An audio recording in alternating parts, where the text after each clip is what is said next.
क्या होता है जब जिंदगी और मौत के बीच फासला सिर्फ एक आवाज का रह जाता है? क्या होता है जब महलों में रहने वाले की तकदीर सड़कों पर सोने वाले के हाथ में आ जाती है? क्या इंसान की कीमत सच में उसके कपड़ों और उसकी हैसियत से तय होती है? ये कहानी एक ऐसे ही करोड़पति शख्स की है जिसके लिए दुनिया का हर रिश्ता एक सौदा था और हर इंसान एक मोहरा, और एक ऐसे गुमनाम भिखारी की है जिसके फटे हुए कपड़ों के नीचे एक ऐसी सच्चाई छिपी थी जिसे कोई देख नहीं पाया। जब उस आलीशान बंगले के बाहर इन दो दुनियाओं का टकराव हुआ तो किसी ने नहीं सोचा था कि एक भिखारी की एक चीख, एक चेतावनी, एक ऐसे खौफनाक राज पर से पर्दा उठाएगी जो दौलत की चमक के पीछे अंधेरों में पल रहा था। उस एक पल ने न सिर्फ एक जान बचाई बल्कि उसने अमीरी के गुरूर को इंसानियत के कदमों में लाकर खड़ा कर दिया, और जो हुआ उसने हर देखने वाले के होश उड़ा दिए। दिल्ली के सबसे पॉश इलाके की एक चौड़ी शांत सड़क पर वर्धन विला नाम का एक आलीशान बंगला था। यह सिर्फ एक बंगला नहीं बल्कि कामयाबी और ताकत का एक प्रतीक था। इसके मालिक थे आदित्य वर्धन, 40 साल के एक ऐसे बिजनेस टाइकून जिन्होंने बहुत कम उम्र में शून्य से अपना हजारों करोड़ का साम्राज्य खड़ा किया था। आदित्य वर्धन का नाम बिजनेस की दुनिया में एक मिसाल था। वो जितने कामयाब थे उतने ही ज्यादा कठोर, अभिमानी और शक्की मिजाज के भी थे। एक भयानक कार हादसे में अपनी पत्नी और बेटी को खोने के बाद आदित्य का इंसानियत पर से भरोसा उड़ गया था। अब उनके लिए हर चीज एक मशीन थी और हर इंसान उस मशीन का एक पुर्जा। उनके चेहरे पर कभी कोई मुस्कान नहीं दिखती थी। उनकी आंखें हमेशा एक ठंडेपन से भरी रहती थीं। इसी वर्धन विला के विशाल गेट के सामने सड़क के उस पार एक पुराने पीपल के पेड़ के नीचे एक बूढ़ा भिखारी पिछले कई सालों से अपना डेरा जमाए हुए था। उसका नाम प्रकाश था, लेकिन उसे कोई नाम से नहीं जानता था। सबके लिए वो बस एक भिखारी था। उसके बाल और दाढ़ी सफेद हो चुके थे, कपड़े मैले और फटे हुए थे और शरीर कमजोरी से झुक गया था। लेकिन उसकी आंखों में एक अजीब सी गहराई थी, एक ऐसी समझदारी जो सड़कों पर जिंदगी गुजारने से नहीं आती। वो चुपचाप बैठा लोगों को, गाड़ियों को और खासकर वर्धन विला की हलचल को देखता रहता था। आदित्य वर्धन हर रोज अपनी महंगी गाड़ियों में से किसी एक में बैठकर उस रास्ते से गुजरता था। उसकी नजर कभी कभार उस भिखारी पर पड़ती, लेकिन सिर्फ नफरत और घृणा के साथ। उसे लगता था कि ये आदमी कामचोर है, समाज पर एक बोझ है। कई बार उसने अपने गार्ड से कहकर उसे वहां से हटवाने की भी कोशिश की, लेकिन प्रकाश हर बार कुछ दिनों बाद वापस उसी पेड़ के नीचे आ जाता था। कोई नहीं जानता था कि वो भिखारी जिसे दुनिया ने ठुकरा दिया था कभी प्रकाश वर्मा हुआ करता था, देश का एक होनहार ऑटोमोबाइल इंजीनियर। प्रकाश की जिंदगी में भी कभी खुशियां थीं, एक प्यार करने वाली पत्नी थी, एक छोटा सा बेटा था। वो एक बड़ी ऑटोमोबाइल कंपनी में रिसर्च एंड डेवलपमेंट डिपार्टमेंट का हेड था। लेकिन उसकी कामयाबी और ईमानदारी उसके अपने ही पार्टनर को खटकने लगी। उसके पार्टनर ने एक बड़ी धोखाधड़ी को अंजाम दिया, कंपनी को करोड़ों का चूना लगाया और सारा इल्जाम प्रकाश के सिर पर डाल दिया। झूठे सबूतों के जाल में प्रकाश ऐसा फंसा कि उसे अपनी नौकरी, घर, इज्जत सब कुछ गंवाना पड़ा। इस सदमे से उसकी पत्नी की मृत्यु हो गई और उसका जवान बेटा भी एक दिन अचानक उसे छोड़कर कहीं चला गया। सब कुछ लुट जाने के बाद प्रकाश टूट गया था। उसने दुनिया से मुंह मोड़ लिया और गुमनामी के अंधेरों में खो गया। इंजीनियरिंग की सारी डिग्रियां और ज्ञान अब उसके लिए बेमानी था। वो सड़कों पर आ गया और जिंदगी के थपेड़े उसे दिल्ली के इस महंगे इलाके में ले आए। यहां बैठकर वो अक्सर आदित्य वर्धन को देखता था और उसकी आंखों में नफरत नहीं बल्कि एक अजीब सी हमदर्दी होती थी। उसे आदित्य में अपना अक्स दिखता था, एक ऐसा इंसान जो बाहर से बहुत मजबूत लेकिन अंदर से उतना ही अकेला था। दूसरी तरफ आदित्य वर्धन का बिजनेस प्रतिद्वंदी विक्रम सिंह उसकी कामयाबी से जलता था। विक्रम सिंह एक बेहद शातिर और निर्दयी इंसान था जो अपने रास्ते के किसी भी कांटे को हटाने के लिए किसी भी हद तक जा सकता था। उसने कई बार आदित्य को नुकसान पहुंचाने की कोशिश की, लेकिन हर बार नाकाम रहा। अब उसने एक ऐसा खौफनाक प्लान बनाया था जिससे आदित्य वर्धन हमेशा के लिए उसके रास्ते से हट जाता। एक रात जब पूरा शहर सो रहा था, प्रकाश अपने पेड़ के नीचे लेटा हुआ था। तभी उसने एक काली वैन को वर्धन विला के पास आकर रुकते देखा। रात के उस पहर ये बहुत अजीब था। वैन से 3 नकाबपोश आदमी उतरे। प्रकाश ने देखा कि बंगले का चौकीदार, जिसे आदित्य मोटी तनख्वाह देता था, चुपचाप गेट खोलकर उन्हें अंदर ले गया। चौकीदार का हाथ में नोटों की एक मोटी गड्डी थी। प्रकाश का माथा ठनका। उसे कुछ बहुत गलत होने का अंदेशा हुआ। उसके अंदर का पुराना इंजीनियर और एक सजग नागरिक जाग उठा। वो अपनी जगह से उठा और बिना कोई आवाज किए बंगले की दीवार के साथ लगे घने पेड़ों की आड़ में छिप गया। उसने देखा कि वो तीनों आदमी सीधे उस गैराज की तरफ गए जहां आदित्य की पसंदीदा रोल्स रॉयस खड़ी थी। चौकीदार ने गैरेज का दरवाजा खोला और बाहर पहरा देने लगा। प्रकाश दबे पांव और करीब गया और एक छोटी सी खिड़की से अंदर झांकने लगा। अंदर का नजारा देखकर उसके रोंगटे खड़े हो गए। वो आदमी पेशेवर मैकेनिक लग रहे थे। उन्होंने गाड़ी के नीचे जैक लगाया और बहुत ही सफाई से उसके ब्रेक फ्लूइड की पाइपलाइन को काट रहे थे। प्रकाश एक ऑटोमोबाइल इंजीनियर था। वो एक नजर में समझ गया था कि ये लोग क्या कर रहे हैं। वे ब्रेक को इस तरह से खराब कर रहे थे कि पहली या दूसरी बार ब्रेक लगाने पर तो वह थोड़ा काम करे, लेकिन फिर पूरी तरह से फेल हो जाए। यह एक सोचा समझा प्लान था ताकि इसे एक हादसा दिखाया जा सके, कोई साजिश ना समझे।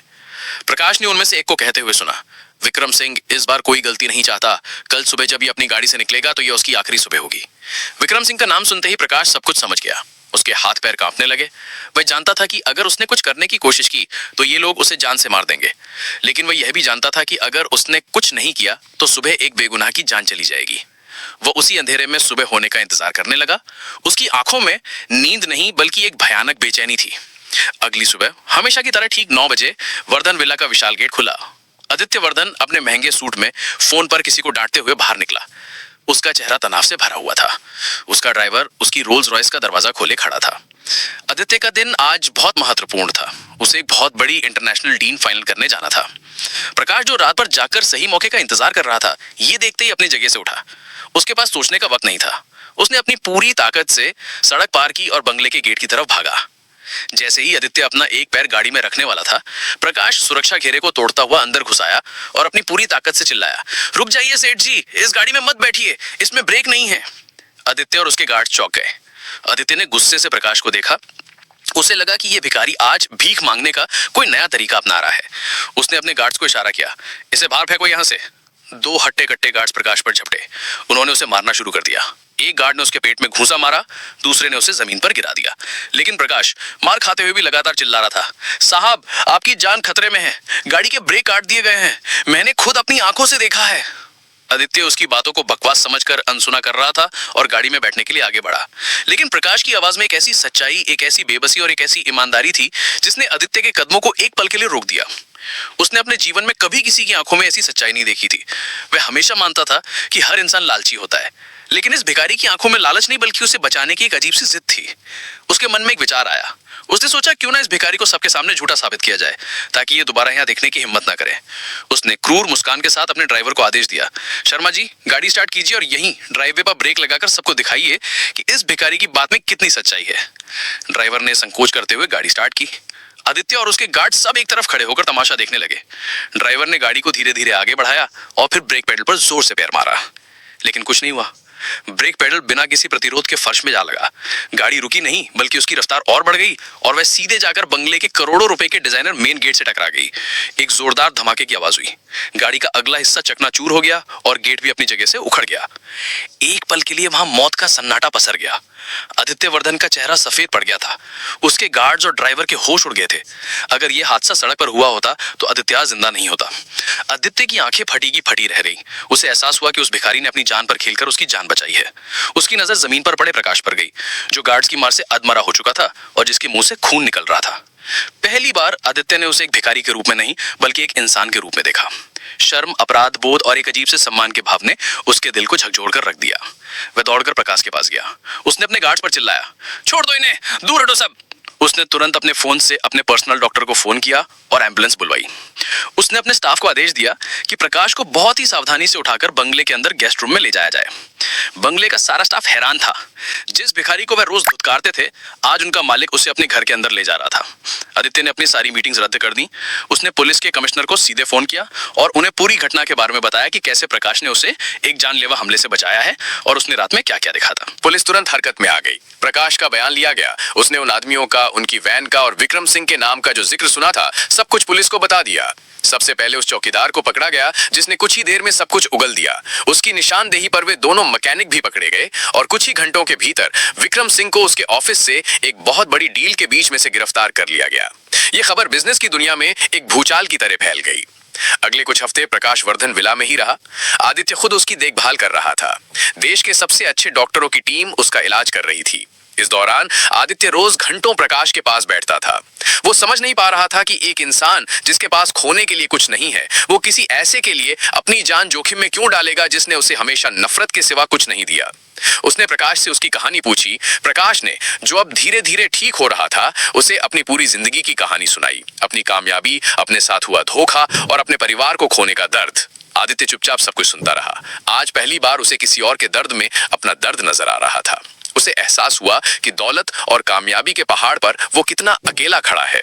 प्रकाश की बातों ने, उसकी सादगी ने और उसकी निस्वार्थ भावता ने आदित्य के अंदर के उस ठंडे पत्थर दिल इंसान को पिघलाना शुरू कर दिया था।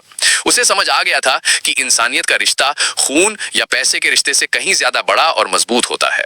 जब प्रकाश पूरी तरह से ठीक हो गया तो एक दिन आदित्य उसके पास आया और एक खाली चेक उसके हाथ में रखते हुए बोला, इस पर जितनी चाहे उतनी रकम भर लीजिए। आपकी इस नेकी का कर्ज मैं कभी नहीं चुका सकता, लेकिन ये एक छोटी सी कोशिश है। प्रकाश ने उस चेक को देखा और एक हल्की सी मुस्कान के साथ उसे वापस आदित्य की तरफ बढ़ा दिया। उसने कहा, सेठ जी, अगर मुझे पैसा ही चाहिए होता तो मैं आपकी जान बचाने के लिए नहीं बल्कि आपकी जान का सौदा करने वालों के साथ मिल जाता। मैंने जो किया वो इंसानियत के नाते किया, किसी कीमत के लिए नहीं। ये सुनकर आदित्य की आंखों में आंसू आ गए। सालों बाद उसकी आंखों से कोई भावना बही थी। वो समझ गया था कि प्रकाश को पैसे से नहीं खरीदा जा सकता। उसने अपने सबसे भरोसेमंद लोगों को प्रकाश के अतीत के बारे में जांच करने के लिए लगाया। कुछ ही हफ्तों में पूरी सच्चाई सामने आ गई कि कैसे प्रकाश के पार्टनर ने उसे धोखा दिया था। आदित्य ने अपने कानूनी और वित्तीय ताकत का इस्तेमाल किया। उसने उस धोखेबाज पार्टनर के खिलाफ सारे सबूत इकट्ठा करवाए और उसे सलाखों के पीछे पहुंचा दिया। उसने प्रकाश की जब्त की हुई सारी संपत्ति और उसका नाम, उसकी इज्जत, सब कुछ उसे वापस दिलवाया। लेकिन आदित्य यही नहीं रुका। वो जानता था कि प्रकाश सिर्फ एक इंजीनियर नहीं बल्कि एक जीनियस है। एक दिन वो प्रकाश के पास कुछ फाइलें लेकर पहुंचा और बोला, प्रकाश जी, मैं आपको पैसे या एहसान नहीं बल्कि आपका हक वापस देना चाहता हूं। मैं अपनी कंपनी में एक नया रिसर्च एंड डेवलपमेंट डिवीजन खोल रहा हूं जो सिर्फ ऑटोमोबाइल सेफ्टी टेक्नोलॉजी पर काम करेगा। मैं चाहता हूं कि आप उसे लीड करें। आपने अपने ज्ञान से मेरी जान बचाई है। मैं चाहता हूं कि अब आपका ज्ञान दुनिया में लाखों लोगों की जान बचाए। प्रकाश की आंखों में एक नई चमक आ गई। उसे अपनी जिंदगी का खोया हुआ मकसद वापस मिल रहा था। उसने आदित्य का प्रस्ताव स्वीकार कर लिया। कुछ ही महीनों में अखबारों की हेडलाइन बदल चुकी थी। अब चर्चा विक्रम सिंह की गिरफ्तारी की नहीं बल्कि वर्धन इंडस्ट्रीज के नए क्रांतिकारी सेफ्टी फीचर की थी, जिसे जीनियस इंजीनियर प्रकाश वर्मा की देखरेख में बनाया गया था। दो लोग जो कुछ महीने पहले समाज के दो बिल्कुल विपरीत छोर पर खड़े थे, आज एक साथ मिलकर इंसानियत और सुरक्षा के लिए काम कर रहे थे। आदित्य वर्धन को एक सच्चा दोस्त और एक मार्गदर्शक मिल गया था और प्रकाश वर्मा को अपनी खोई हुई जिंदगी और सम्मान वापस मिल गया था। वर्धन विला का गेट नया बन चुका था, लेकिन उस बंगले के मालिक का दिल हमेशा के लिए बदल चुका था। दोस्तों, ये कहानी हमें सिखाती है कि इंसानियत किसी दौलत या हैसियत की मोहताज नहीं होती। कभी भी किसी इंसान को उसके बाहरी रूप से नहीं आंकना चाहिए, क्योंकि अक्सर फटे कपड़ों के पीछे एक अनमोल हीरा छिपा होता है। एक निस्वार्थ कर्म आपको वो दे सकता है जो दुनिया की सारी दौलत नहीं दे सकती, और वो है आत्मसम्मान और सच्ची खुशी। इस वीडियो को एक लाइक जरूर करें। हमें कमेंट्स में बताएं कि इस कहानी ने आपके दिल को कहां तक छुआ। इस कहानी को ज्यादा से ज्यादा शेयर करें ताकि नेकी और इंसानियत का ये संदेश हर किसी तक पहुंच सके। और ऐसी ही और दिल को छू लेने वाली सच्ची और प्रेरणादायक कहानियों के लिए हमारे चैनल को सब्सक्राइब करना ना भूलें। आपका बहुत बहुत धन्यवाद।